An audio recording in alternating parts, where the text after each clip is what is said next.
ಮೊನ್ನೆಗೆ ಕಣ್ಬಂದೆ ನಾನು CCL ಅಲ್ಲಿ ನಿನ್ನೋಡಿ ಸೋತು ಹೋದೆ ನಾನು ಸೆಕ್ಷನ್ ಗ್ಯಾಪ್ ಅಲ್ಲಿ ಸಿಕ್ಕಾಪಟ್ಟೆ ಹಾಟು ವಾಸು ತುಂಬಾ ಘಾಟು ವಿಷ್ಣುವರ್ಧನ್ ಬಿಟ್ರೆ ನಿಂಗೆ ನಾನು ಫ್ಲಾಟ್ 6 ಫೀಟ್ ಸಿಂಹ ನಿನ್ ಬಾಡಿ ಕಿತ್ತಲ್ಲಮ್ಮ ಪಟ್ಟಾಗಿ ಕೊಡೋಂಗೆ ಹಚ್ದಂಗಾಯ್ತು ಬೆಂಕಿ ಹೌದು ಸ್ವಾಮಿ. ಮಾಮು ಮಾಮು ಮಾಮು ಸೈಲೆಂಟ್ ಮಾಮು ರೇ.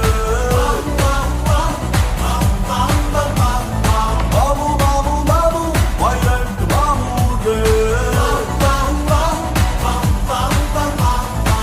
ಇವಳಿಂದ ಇವಳಿಂದ ಇವಳಿಂದ ಇವಳಿಂದ ಇವಳಿಂದ ಇವಳಿಂದ ಅಯ್ಯೋ ಇವಳಿಂದ ಬಚ್ಚನ್ನೇ ಕಳೆದೋದ